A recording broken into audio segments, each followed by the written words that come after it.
The life of David, about kings and castles, conquering failures, incidences. I want to apologize for those of you here last week. We intended to live stream. I was covering many chapters of this story last week, and things did not pan out the way we had hoped for. I thank Pastor Glenn for stepping up to be able to fill in that incident.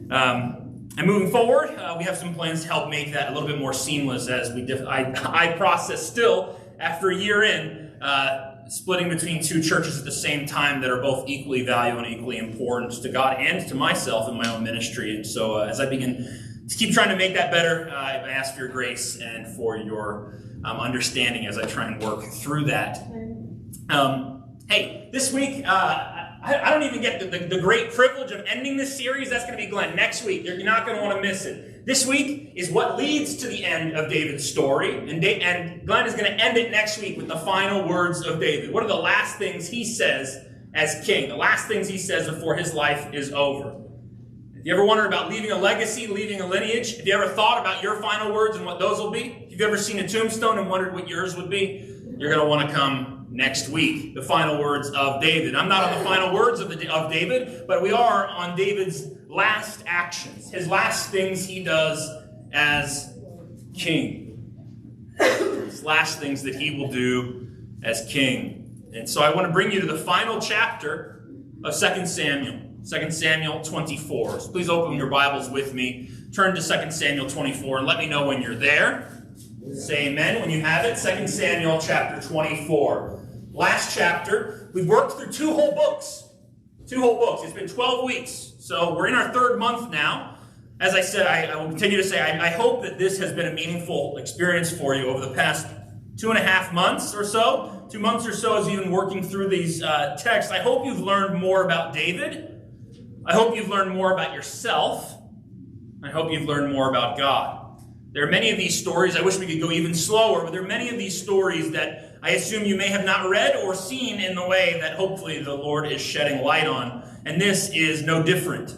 That leads David to his end. Because as we've been dealing with the past 10, 11, 12 weeks, the reality of David is a man after God's own heart. But seemingly every week I tell you reasons of why we as people would say that he's not. So how do we balance these two? A man after God's own heart, who is an adulterer, a murderer, a liar, a cheater, a not great father, I would say a very bad father based on chapters 13 to 18, which unfortunately I was not able to cover last week, with his life of Amnon and Absalom and Tamar. He's not a great father, not a great husband, a husband of many, not a great man in many ways, but yet at the same time is regarded as such a great king. And a man after God's own heart. And so hopefully it has challenged you, but also encouraged you. That if he is still a man after God's own heart, after many stories that we've read and looked at together, surely you and I can be someone after God's own heart, despite our failures, our faults, our inadequacies, when we're not the best of what we would want. And so I pray that's challenging and encouraging to you. So if you're with me, 2 Samuel chapter 24, everyone wake up, get ready. We're diving right into the text. 2 Samuel 24, are you there? Yes. All righty, then we're going to dive straight into the text. And this is just, I'm going to say I haven't gotten to preach in a couple days. With the storm, I had some things and opportunities when I was going to get to share that we didn't get to have. And so I'm like about to blow a gasket. So I hope that you're ready, because I'm just overflowing with what the things that I want to share with you. And so we're going to dive right in. 2 Samuel chapter 24, verse 1. I'm reading from the New King James. Feel free to read in whatever you would like. Mine is not better. It's just what I prefer for today. And so again, that's not a great way to start a chapter. Again, the anger of the Lord was aroused against Israel, and he moved David against them to say, go number Israel and Judah. And we're going to pause there. You're going to say, Pastor, we got one verse. Yeah, but most chapters don't start with, and again, the anger of the Lord was aroused. Again, the anger of the Lord was aroused. Not a great start to a chapter. And he moved David against them to say, go number Israel and Judah. That is what David is doing. He says, go number them. Do a census. Figure out what we have. How strong are we? What do we have at our disposal? What are our means? What are our means? How do we compare or measure up? So why take a census? What benefits might there be to a census? In Bible times, we can think of maybe two different ones. One for tax purposes, that those, if we find out how many people, then we could possibly get some better taxes, which means we can have more income to the kingdom. And another one is war. So if you wanted to institute a draft, he can know how many people are available that he can call in, making sure as many people are in service that he needs. As we're going to find out, there are many soldiers in the Israel army all around. And so why is he going to take a census? We're going to take a little bit of a look, and I'll give you my idea of maybe why he's taking a census. But we can't move past the fact that, again, the anger of the Lord was aroused against Israel, and he moved David against them. Is he capitalized in your Bibles? So when we're reading the Bible, oftentimes you'll say, okay, that's capitalized he, and it's not the start of a sentence. That must be talking about God. So then I want to ask you, is God, in his anger, moving David to do something that God does not want? Does God do that? So if God, in his anger, is he going to make you do something that could be considered a sin? Because I'm going to tell you, David taking a census is a sin in this chapter. So is God making David be led to sin? It says he aroused him. God is the one putting it in David. So this is a difficulty. So for biblical critics of the Bible, they would say, see, that's why I don't worship God. God is working against me. God desires me to fail. If God put that desire in my heart, how am I supposed to work with this then? And so that's typically how the Bible works. When they capitalize this he, they're talking about God, Jesus, the Holy Spirit, etc. And so considering it speaks to the Lord arousing his anger, you would assume the he in this case is also of God. And so God is angry and he's moving David and influencing David to do something that he's now going to regard as sin, and they are going to have great consequences for. Does that sound like something God would do to you? Does that sound like something that you would want God to do? Whether he does it or not. Would you want to worship a God who influences you to do wrong? No. No one would want a God who's going to tell you what to do and do something that is going to make you be regarded as sin or you have done wrong. And so we have seemingly a problem here. We have a problem. Because for me, I don't want to worship a God who does that. But if the Bible is telling me that's what God is doing, there is a problem here. There's a contradiction, I would say. You see, because the difficult part is, I know of another book of the Bible, in James chapter 1, verse 13, that says God cannot be tempted by evil, nor does he himself tempt anyone. So how could God influence David to do something that is sinful, yet also not tempt anyone? And he is not tempted by evil. So I want to ask you, is the Bible contradictory? Do we believe the Bible contradicts itself? Big or small?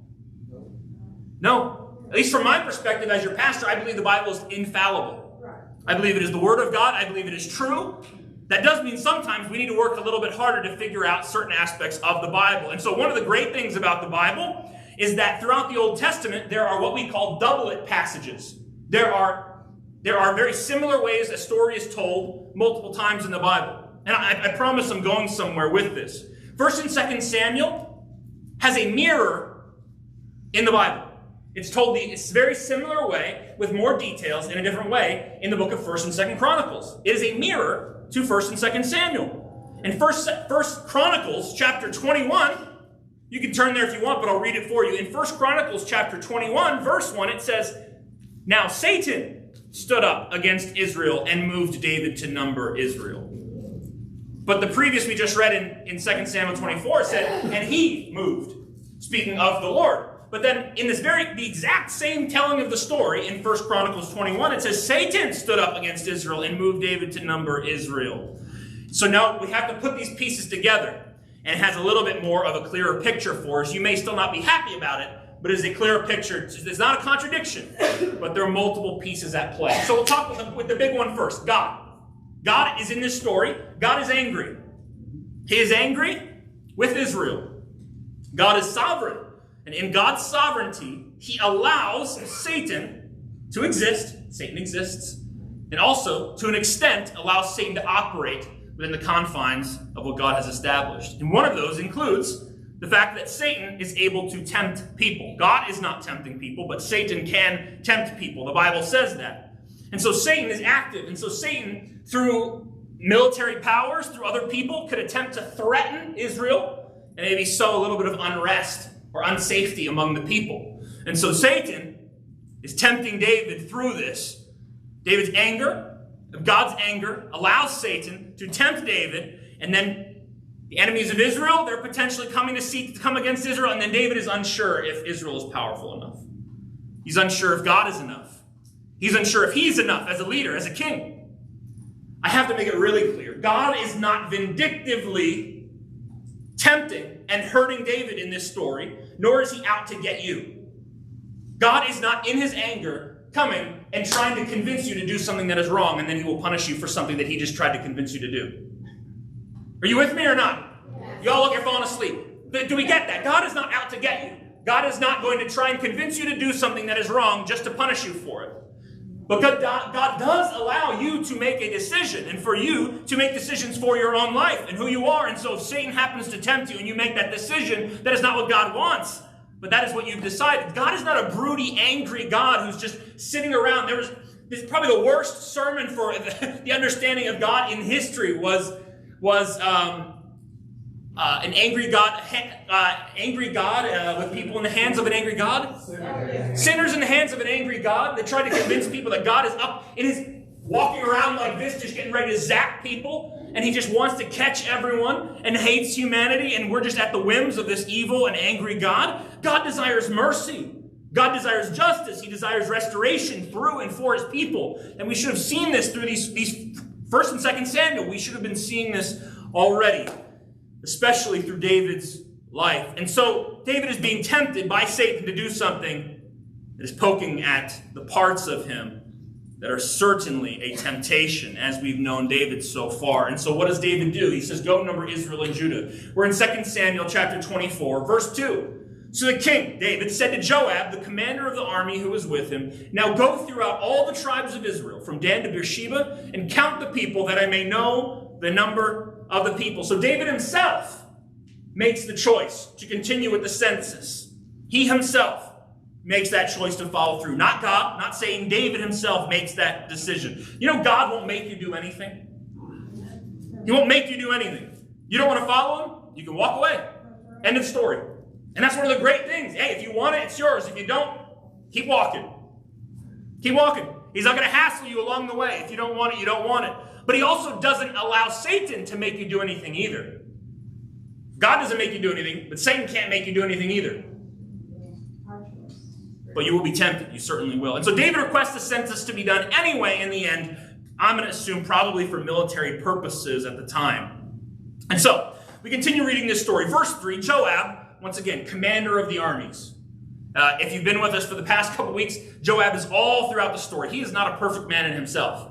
He's done some shady things as well, but nevertheless, he is commander of the armies with the king. And he says, now may the Lord your God add to the people 100 times more than there are, and may the eyes of my Lord the king see it. Watch this. But why does my Lord the king desire this thing? Your translations might say delight in this thing. Nevertheless, in verse 4, the king's words prevailed against Joab and against the captains of the army. Therefore, Joab and the captains of the army went out from the presence of the king to count the people of Israel. And the next verses, 5 through 8, kind of just explain how the census was taken and where they were taken and in what order. It takes 10 months to conduct the census throughout the nation. And by the way, I don't have time to unpack it, but take this for what it will. David's kingdom shifts a lot as he becomes king, and as he gets later past his experience with Bathsheba and Uriah and Amnon and Absalom, and he loses Absalom. All of this happens. Actually, in chapter 20 of 2 Samuel, you don't have to turn there, but there is something that's kind of dropped in there. David, later on, just in chapter 20, also instituted forced labor, slavery camps. He instituted in 2 Samuel chapter 20. I don't have the time to go into that. But it is very interesting that something that would take 10 months and be required of his entire kingdom, at the same time, he would also institute new officers who would be in charge of labor camps. And I assume, very much so, that labor camps would be a part of helping make sure this census gets done in the time that it was done. So that's just a free thing for you, something to mull around on. But yeah, that also took place. David is really changing. I want to make that very clear. David has gone in through a lot. I mean, just the past 5-6 chapters of him and Absalom and losing his own heir, most of his heirs to the kingdom. And so, we continue. Why does my lord the king desire this thing? Isn't that what it's all about? Where are your desires? Where your motivations lie? And so verse 9, it was done. Joab gave the sum of the number of the people to the king. Jump down to verse 9, chapter 24. And there were in Israel 800,000 valiant men, or fighting men, who drew the sword. And the men of Judah were 500,000 men. So over 1 million soldiers actively ready for war. And if you look at some of the other counts of this story, some people might say the Bible is lying and contradictory because it gives a different amount of numbers. It matters how you decide who is a ready-to-fight man and a valiant man with a soldier who is ready to fight. And so there's a big difference between those who are capable of being drafted into the war and those who are the soldiers who are already done and ready to fight, who are the soldiers. And so with this, Joab hasn't exactly been the best guy. However, over these 2 months we've been studying, he says, I pray to God that we multiply and grow by 100 times. But why do you need to know the number, David? Why do you need to know the number? Why do you desire this thing? Why do you delight in this thing? What's the point? Even him who is not perfect sees David has some pride, clearly. Because why does he need to know? When David is king, if he wants it, it happens. That's how kings work. Why does he need to know? Why does he need to know the full extent of what is there? Why? Why do we need to know that? But also, some of you might be thinking, why is this sinful? Why is this wrong? If you run a business, it's important for you to know what's in there. If you were a king or you were a senator or a congressman or you were a representative of the area, you would want to know your constituents. You would want to know your people. I mean, for me as a pastor, I keep track of who is here at our church, of the numbers, the people who come, the people who are a part of our church, all of that. That's kind of important for planning. But, this census is being done. Why? Why is the census being done? Why do you desire this thing? Why do you delight in this thing? It's to determine our own strength and power. David wants to determine how powerful his nation is. Because David, through this, clearly shows he does not trust his army. He does not trust himself. He does not trust God. Because I don't need to know how powerful my army is if I'm not afraid, if I know that God is on my side. We just talked about never lost a battle. God never lost a battle. If you believe God's never lost a battle, you're not going to worry about what you got. Because God's never lost a battle. And if you're God's army, you're never going to lose a battle. And so why does David need to know? Hey, are we going to be able to get out of this alive? He is his own pride. He wants to know, how do I measure up? How do I compare? So I want to ask you, what are your motivations for doing the things that you do? What are your motivations? Where is your heart when you make decisions about your life? Where is it? Is it about, what about your identity? What about your motivations? What about your purpose? Not be found in the pride of numbers. David falls into pride of numbers. So David desired the census. So I want to tell you and warn you, be careful what you desire and why you desire it. That is very important, because it might be one thing to desire something, but why? Dig deeper into why you're feeling moved in the ways that you are. Because in David's case, verse 10, David's heart condemned him after he had numbered the people. So David said to the Lord, I have sinned greatly in what I have done, but now I pray, O Lord, take away the iniquity of your servant, for I have done very, very foolishly. So he wanted this thing really bad. He even had Joab saying, are you sure? Why do you want this thing? Hey, I hope we grow, but why do you want this thing? And immediately after it is done, after these months and months of trying to find the census, his heart condemns him after he had numbered the people. So how did giving in to Satan's temptations fare for David? How did it fare for him?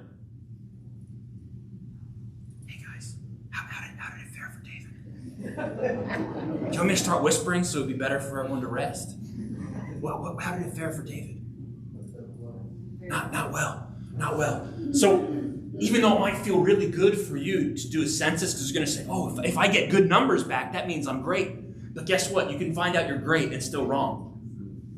And you can find out a lot of numbers and then realize it's still not enough. Because once he finds out it's 1 million, he's like, hey, we should be at 2 million. Yeah, we need to be 2 million. Why? It's an arbitrary number. Or it says, oh, if I'm at 2 million, that means I'm bigger than Rome. I'm bigger than this other army. Us as a church, we say, oh man, it's so great to have people in our chairs. Okay, great. What is that about? Oh, it's so we're more than the other church. It's so we can feel better about ourselves. So we can take pride in this thing that we're not supposed to be taking pride in. Satan wants you to think that the certain decisions you're going to make in your life are going to be so worth it. They're going to be so worth it. Comparison, pride, selfishness, sin. He's going to say, oh, it's going to feel so good when you do it. And the second you do it, you go, oh man, that does not feel as good as I thought it would. And it actually will leave you feeling more empty. And the more empty, you'll go to it more so that it will fill you more, but it actually makes you more empty. And that's the greatest lie and the greatest trick that Satan wants to pull on you and your life and come after your families for. It will leave you with an emptiness. I am not enough. Because once you're bigger than another, you got to be bigger than the next. And bigger and bigger and bigger until you are the biggest. And then guess what? It's still not enough because your purpose was being in the biggest. But there is nothing to be happy about in that. There's nothing more for you. There's nothing more. I just speak as a pastor. Once upon a time, one of the fastest growing churches, Mars Hill, grew astronomically. They went from 200 people to over 20,000 in the span of a year or two. And they became the biggest church in North America, the quickest. They literally had to stop telling people to come to church. They were exploding so much. And they got so big, they went to a conference, and someone who was a close friend of this lead pastor was trying to tell him, hey, I think you missed some steps. There's some things you need to work on. And he said, well, when your church gets as big as mine, then you can tell me what to do. Yeah. And he said, yeah, but do you have any mentors? He said, I don't need a mentor. I have the biggest church in North America. Find me a single person who can mentor me, who's better than me, and then we'll talk. So we took numbers. We tracked our numbers. We've got the biggest and greatest. So when you find someone who's done this as good as I have, then they can come talk to me. By the way, that church went from, by the time it was closing, in the span of 3 weeks, by the way, three date weeks. You can go track this, the story of Mars Hill. I'm not even going to say the pastor's name. It's like poison coming out of my mouth. Mark Driscoll. 3 weeks. I don't put names out in the pulpit, but I guess I will on this one. Maybe I'll get to talk to him. In 3 weeks, his church went from 15,000 to closed. 3 weeks on the calendar. 15,000 to closed in 3 weeks. I'm just going to say, the things that you give into in your pride and your character will come and get you. They will find you out, and they are not worth it. They are not worth it. This selfishness, this sin, the things that you give into are not worth it. And this should be very clear to you because this is the last chapter of the story of David. So this should tell you that his story is not going to go much longer now. So if you think it's worth it, his story ends in 1 page, actually. And actually, if you're reading 2 Samuel, they actually say his last words before they tell you how the story ends. So we're actually jumping ahead to go backwards next week. But yeah, this is the end of this story, by the way, at the end of this chapter. You'll have little pieces here and there in 1 Kings, but that's really just passing things on. This should not tell you to do exactly what David did. It should not be telling you to follow this. This is the end of his story. Be careful what you desire and your motivations in your heart. Truly. There's nothing wrong with being better at what you do. There's nothing wrong with wanting to grow something in your life. But why? Where is your heart? Where are your motivations? And what is that going to do to make you feel? Is that what's really going to make you feel fulfilled? Sobering things for us to think about. So David's heart condemned him, and that does not feel good, I imagine, if you've ever had your heart condemn you. And so verse 11, now when David arose in the morning, the word of the Lord came to the prophet Gad. See, David often is getting spoken to through prophets because he will not directly speak with God in some way. This has happened many times throughout his life. A prophet must speak to David, and David must speak through him. So go and tell David in verse 12, thus says the Lord, I offer you 3 things. Choose one of them for yourself, that I may do it to you. So Gad came to David and told him, and he said to him, shall 7 years of famine come to you in your land? Or shall you flee 3 months before your enemies while they pursue you? Or shall there be 3 days of plague in your land? Now consider and see what answer I should take back to him who sent me. This is the worst game ever. Someone's playing a game, would you rather? Of these 3, I don't want any of them. Can I choose none? Is there a D? Is there a 4th option? Hey, do you want to play? Do you want to be on the run from your enemies? Do you all want to die? Or do you just want to starve yourselves to death? Some great options here. I assume David said, hey, can you just send back to God to get another list? Can we just get another list? Maybe get another option? A fourth one? I don't want any of these.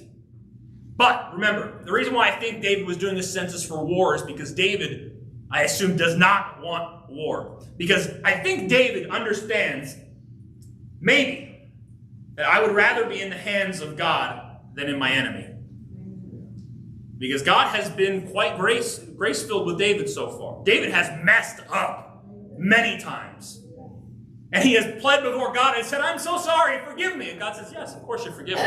There's going to be some consequences, but you're forgiven. In the hands of a human enemy, there is no end to what they might do to you. I know what God will do with me, maybe, but I do not want to be in the hands of an enemy. So I think David just wants anything that doesn't involve war in these consequences. Because verse 14, David says to Gad, I am in great distress. Please let us fall into the hand of the Lord. For his mercies are great, and do not let me fall into the hand of the man. Notice he does not choose one of them. He just says, I just don't want to be in the hands of an enemy. So just whatever it takes for me to be in your hands, you can punish me however you want, but please do not let me get handed in to another army. Because David believes God will be more merciful than a foreign army would be. And let me tell you, I think he's right. God is going to punish him, but surely will not be as bad as maybe some other nations. And so, verse 15, what happens? The Lord sent a plague upon Israel from the morning till the appointed time. From Dan to Beersheba, so from one end of the earth to the other of their nations, 70,000 men of the people died. 70,000. And when the angel stretched out his hand over Jerusalem to destroy it, the Lord relented from the destruction and said to the angel who was destroying the people, it is enough. Now restrain your hand. And the angel of the Lord was by the threshing floor of Arunah, the Jebusite. So 2 Samuel is ending this wonderful story with 70,000 people dying because of David's choice. Imagine having 70,000 people's lives, and their families also, at your hands because of a decision you made based on possibly your pride. You were so prideful, you cost 70,000 lives. And not just their lives, because remember, when you lose someone who's close to your life, bits of your family go with them. All because of David wanted this. This is very sobering, very, very, very difficult thing. But also, God did this one. God meted out the punishment with the plague. So, God, how do you feel about God punishing David for what he had done, for taking a census? It's a lot of things for us to work with. But David had done wrong, and there are consequences for wrong, even if they are forgiven. We must always know that. You can always be forgiven, but you got to deal with some of those consequences. You can always make things better with someone, but there are still things that remain. I've said this many times before. I don't know who I'm speaking to in your lives and in your families, but if you wrong someone in your life, you can ask for forgiveness. But what you did or may have done or said, they will always have a bit of that. You cheat on your spouse, they may forgive you. They may be long-suffering with you and work with you to make that relationship last and to grow and to fix it. But what you did will remain. You may be forgiven for it. What you did, things are just not going to go back to normal the next day. That's not how things work. And so David has to get out of this through the lives of 70,000. But notice David's life isn't taken, but that of his people. So the angel of the Lord was by the threshing floor. This is important. Let me explain this to you, the threshing floor. So it's a large stone area, a threshing floor. It's not just a floor. It's a large stone area, and they would put wheat and grain on the floor from their harvest. They would take oxen, attach a sled to them, and the oxen would drag the sled over the threshing floor, this cement or this stone slab. So after some time that they've done this, they've pulled this sled over the grain. They would take the sleds off, take the oxen, and move them away. And then what would be remaining is mixed up all of this crushed grain and wheat on the floor, on the threshing floor. They would take this big fork, these threshing forks, and they would pick it up, fling it in the air. When the wind came, and it was so light, it would blow all the chaff away. If you've ever known that from the Bible, it would blow the chaff away off of this big threshing floor, and what would remain is the good grain. It would remain the actual, what you want for bread and for grain, for all of that to eat. And so the chaff would be blown away, and the grain falls to the floor when they float up in the air. So one is heavier, it's going to fall, and the chaff is going to be blown away. So this is the threshing floor. So if you ever wonder about separate the wheat from the chaff, that would be how it would be done if you had oxen and all of that on a threshing floor. And so they separate these two things and it would go away. And so, verse 17, David spoke to the Lord when he saw the angel who was striking the people. So an angel of the Lord is literally striking people to death. And David is watching it with his own eyes, by the way. Throughout the Bible, sometimes angels appear as looking kind of like us. Sometimes they don't have a sight to them and they're invisible. The Bible has it many different ways. In the New Testament, many of them appear almost as a man. We see throughout the Bible, but even in the Old Testament, they do it. So David actually sees the angel doing what they're doing. With his own eyes, is watching an angel slay his people. Who was striking the people and said, surely I have sinned and I have done wickedly, but these sheep, what have they done? Verse 17, let your hand, I pray, be against me and against my father's house. And so he's pleading on behalf of the people. I sinned. Punish me. In this case, the shepherd, not the sheep. Punish me, not them. And they've already, 70,000 of them have already died at the hands of David because of what David did. And it's not stopping. The plague is still going. Obviously, the Lord called and said, it's enough. It is finished. But the angel is now ready to reap the rest and say, I'm here with my sword. I am ready to keep punishing. So David says, please, just take it out on me instead. Just put it in me in my place. I have done wickedly. I have sinned. What have these people done? The decision was me, not them. We have to be really careful. Sometimes the decisions we make affect more than just us. Sin that you might think is just harmless and it's just what you do. Hey, there's no victims. Just because you don't do it to someone else doesn't mean it has an effect. Doesn't mean it doesn't have an effect on other people. You think, oh, well, hey, it doesn't affect anyone else's life. It's just my own little sin. I just do it in my shadowy places in my life. I do it in my car. I do it away from other people. People don't see me. There are still wide-sweeping effects on other people's lives. Those you come in contact to, those who are in your vicinity. The things that you do has an effect on others. David's already gone past that point. There's already been 70,000 people dead. And now he says, hey, punish me.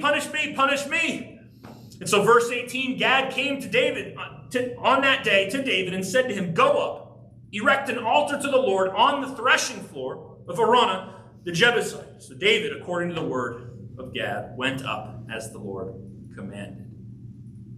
David wants an end to this. He wants this to stop. He wants this all to be over.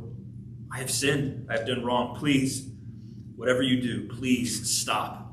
Let it be on me, not on them. So verse 20, David is going up as the Lord commanded to this threshing floor. He doesn't own it. Araunah the Jebusite does. And he goes up in verse 20. Stay with me.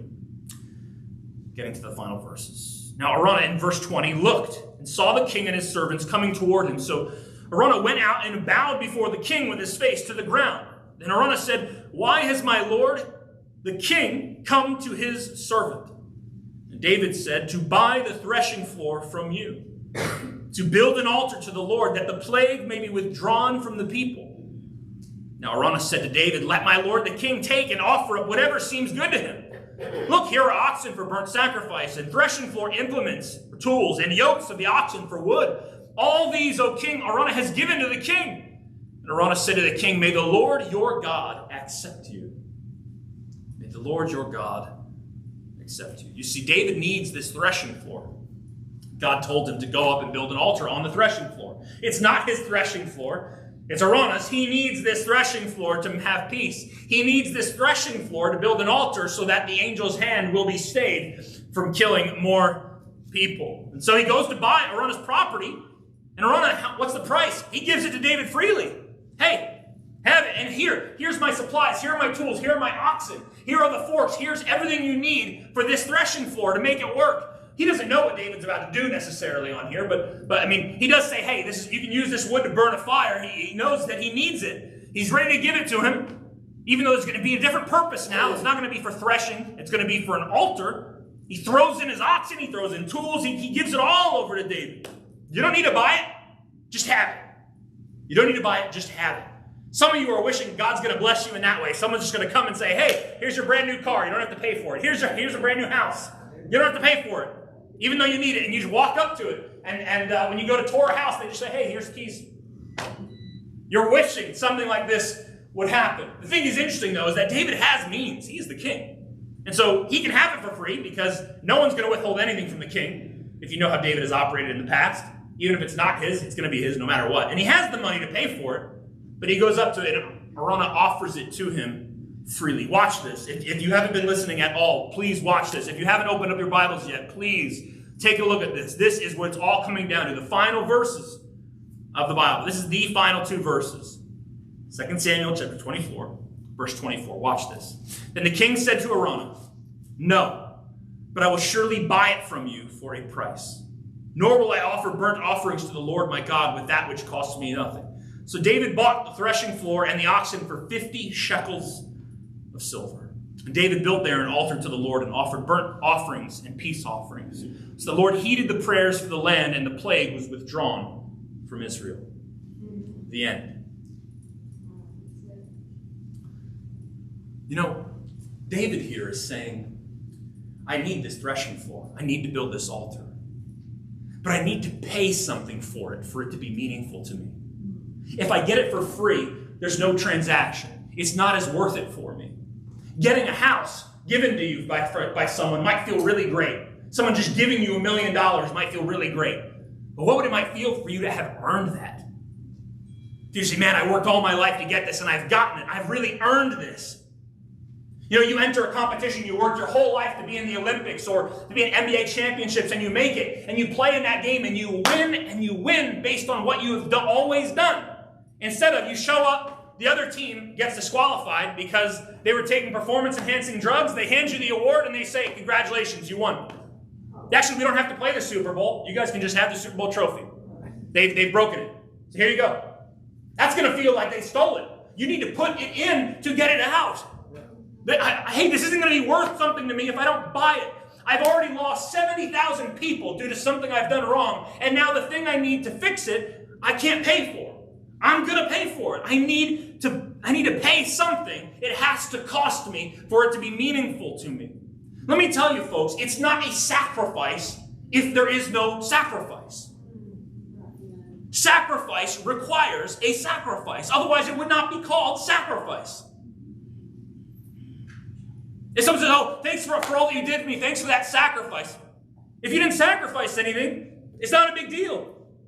But if it says, man, I'm giving what I have, that I don't know if I can replenish this, I'm giving all that I have. There's a lot of skin in this game. I'm giving what I have, whether it be of my time or my relationships or my trust or financially, whatever it is, you feel that of that sacrifice. And for some of you, it is a sacrifice, things that you're doing in your life.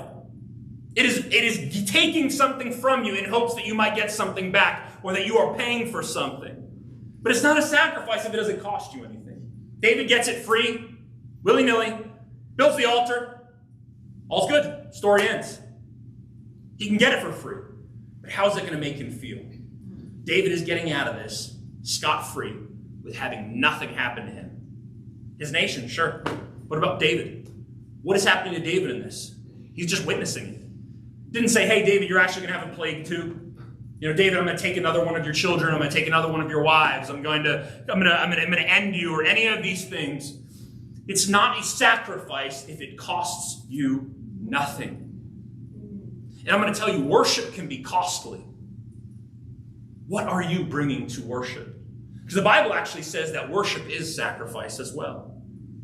Think of Romans chapter 1, verse 21. It says, present your bodies as a living sacrifice, holy and acceptable to God, which is your spiritual worship. Worshiping God is sacrifice, sacrificing to worship Him. Sometimes I hear a sermon from Pastor Glenn, and when he finishes preaching it, I think that was a costly sermon. That cost a lot. That was a rich sermon, not in the content, but in what it cost him to have that testimony and story to share about things that he's been through. You understand what I'm saying here? Of what it takes for you to worship the King and feel when the song comes on of Amazing Grace. Amazing grace, my chains are gone. I once was lost, but now I'm found. I was a wretch, but now all of these words, if that has meaning to you, that's because you must have paid the cost of what it feels like to need grace. Are you following me? Are you tracking with me? For you to realize what grace is, that requires you to feel the weight, crushing of the pain and the hurt in your life. And so when you come to worship God and I say, man, that worship looks like it costs a lot. It's not financially. It means you must have been through so much to get to that point where you're worshiping Him and just saying, this is all I want. You have my life. You have everything. You have everything. I'm giving you everything I have. That costs a lot. It's another thing, if you come into church and you have nothing to give back to God, you have no reason to have felt the grace, you just say, hey, thanks God. What are you thankful for? Have you been through anything that you know what it's like to now have to feel that thanks from God, that grace from God? You see, there are some people here who have barely made it in the church, who have barely made it in their life, who are holding on from a thread. And when they come to worship God, it looks expensive. It looks costly. Because of the pain they've gone through, because of the prices that they've had to pay in their relationships, the times that they've gone to church through, the different things that they've suffered through. But what they bring to church, it may be everything that they have to come and worship God. Because for the world would say it is foolish for you to sacrifice to God when you've already been through so much in your life. And so David, getting this for free, he said, no, I need to pay for it. You don't get it. I need to have felt the pain a little bit of some sacrifice in this, because being a Christian means having sacrifice. We don't sacrifice on the altar anymore with oxen and lamb. We don't kill them and bleed their blood out on the altar anymore, but there's still sacrifice in our experience as Christians. And I want to show you, I talked about these passages are parallels. I want to show one more thing for you, and I promise I'll be quiet and I'll get off. The 2 Chronicles chapter 3, in verse 1, 2 Chronicles chapter 3, verse 1. You don't have to turn there, but you're welcome to. It's just a piece of information that I think is really interesting. 2 Chronicles chapter 3, verse 1, it says something really interesting. It says, now Solomon began to build the house of the Lord at Jerusalem on Mount Moriah, where the Lord had appeared to his father David at the place that David had prepared on the threshing floor of Ornan, or Araunah, it's just said differently, the Jebusite. Why does that matter? Mount Moriah is where David is right now. Mount Moriah. This altar is eventually going to become a temple. And not just that. We know David is in this very special line of people. Go with me. Genesis, all the way back to Genesis. Mount Moriah. Guess what? Mount Moriah was still there in the book of Genesis. In the book of Genesis, I think around chapter 20 somewhere, Abraham is up there. Abraham is on the top of Mount Moriah. He goes to sacrifice his son, his only son that he had to sacrifice to pay a price, to pay a cost. And what can stop Abraham if a sacrifice must be made, and Isaac is what God told him he has to sacrifice, his only son, what would stop Abraham's hand from killing Isaac as a sacrifice? If a sacrifice must be paid, what would have to be in his place? Something else would have to be paid, but something has to be paid. A sacrifice must be paid. You can't get out of it if you don't pay anything. Do we get that? When the Israelites would come to sacrifice, they have to bring a spotless animal. They can't just come and say, hey, I sacrifice, and then leave away. You have to leave something there. And so an angel stops Abraham as he's about to plunge the dagger into Isaac and stops him and said, no, there's a ram in the thicket. Use that instead as a sacrifice, because a price must be paid, but not your son, your only son. Pay it with this ram instead. I can't get out of this without giving something, without paying something. We're working somewhere. So David has certainly received abundant grace from God. And Abraham has. And Araunah, well, in grace in this way, because he doesn't have to pay for something. When you've experienced God's goodness and His grace, it should move you to worship. It should move you to want to sacrifice things from your life. Not just your time, but your money, your life, your love. Everything it has to contribute, to change course, to be more in line with what God would have for you. So this price needs to be paid, and David is getting out of it without paying. And so how will this price be paid? It says that David paid it with shekels of silver. But guess what? He's paying to get the land to make a sacrifice, but you still need to continue to make sacrifices in this place. An altar is for sacrifice. They would continue to have to sacrifice at this altar again and again and again and again. And so when God calls you to serve Him, what you think might be too costly to be a Christian, too costly to give to God. How can I give you 10% of what I have? How can I give you more of my time? How can I give you more of my life? How can I give you also my children's lives and bringing them here? I can't give and give and give. You have to stop and say, oh, how much I'm paying, and stop and say, how much has God paid? Every time you think the sacrifice is too much, you go, wait. This sacrifice that we're doing is a symbol of another sacrifice, a greater sacrifice, an ultimate sacrifice. On this same mountain, Mount Moriah, the very same hill, not the exact location, but on the same hill of Mount Moriah, Abraham and Isaac, David and the angel on the threshing floor, and then there would be a temple in the very next book that would be built on that very place and replace the area where the altar was, where a temple would be built. And guess what? That temple is still standing, still contested over, still there. To this day, that very same temple in that very same place, it's been beaten up a couple times and rebuilt and expanded, but that temple is still there on that same exact hill. And so a blood and sacrifice must be paid for the remission of sins. And who will pay this price? Because forever, you're still going to have to keep paying that price. But eventually, on the same hill, Golgotha is just very close by. On that very same hill is where Jesus, the true King, the one and only King, would pay the ultimate price for every single one of them. See, David gets out of this just paying a couple shekels of silver. Jesus did not get out of it just paying with some gold. He lost his whole life for it. And so when you think your sacrifice is not enough, Jesus died to sacrifice for you so that you would not have to sacrifice again out of blood, out of your life, that which you deserve. David deserved to die along with the 70,000. And he gets out of it scot-free. Because Araunah hands it to him. He gives him a little bit of money. See, Jesus would pay for something David never could. Because if David sacrifices himself on that altar and dies, guess what? They're all still at fault. They all still bear sin.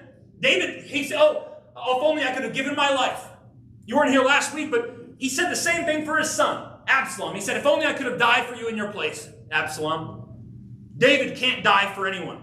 He can't die in their place. You can't die in anyone else's place either. Not for everyone. Jesus is the only one who could pay the price that David was hoping to pay. Amen. Jesus would be the king that David never could. He would be the king that never could. 1 and 2 Samuel is about looking for a king. They still have not found what they're looking for. Chapter upon chapter upon chapter. Remember, it started with Saul. Oh, how great Saul is. Nope, not Saul. Oh, how great David is. Well, let's move on to his heir. Oh, his heir, oh, he's dead and he's also not fit for king. They will continue doing this until they realize they weren't meant to have any of this. They were just meant to have God. You, in the things that you're searching for in your life, you will continue searching day after day, year after year, and still coming up short and empty until you find that God is the only one to fill that place in your heart and your life. Jesus is going to fix this broken system. This broken system of things that where they're just going to keep sacrificing, keep coming up short. They're going to keep saying, oh, maybe the next king will solve it. Let's vote for a better one. Guess what? It's still going to be terrible. It might be good for a bit, and then it's not going to be enough because they're expecting David to do something that David was never meant to do or be. You cannot expect people to take the place or things to take the place, or you cannot expect you or this world to be what it was not meant to be. Jesus is the ultimate sacrifice, and this world cannot be what it's meant to be until Jesus comes again to take you home. Amen. Jesus has paid this price. He has paid this cost. Now, there are some things for you to pay. There are some things for you to pay. Out of your worship, out of your life, not of finances. I'm not asking you to spill your blood on this altar. But you are to pay with presenting your life as a sacrifice, saying, I'm not dying for anyone, but my life is yours because of what you paid. That I can't pay. I don't have the money for it. I don't have it. I can't do it. And even if I had the money for it, it's still not going to measure up. It's still not going to be enough. The price has been paid, friends. The altar has been filled with the blood of Jesus. It has been covered. It has been paid, and it never runs out. If you will accept him and what he has already done, you need not strive for things that you cannot pay and that which Jesus has already paid for. If not, you will continue searching day after day, year after year for something that you were never meant to pay for and that you cannot afford. The only one who ever will do it is King Jesus and Jesus alone. And that is the story of David. David is a man after God's own heart, but guess what? He is not God. You cannot look to him that way. You can only look to God for God. And so this is a story that was repeated. It's like we came full circle. 1 Samuel started with, we need someone to rule us. We need someone to reign. We need someone to take care of us. And we finish 2 Samuel 24 with them realizing we still need another one. We still need another one. And they will continue doing that until they land on who it truly is, on Jesus. And that's my hope. I invite you to stand with me. We're going to close.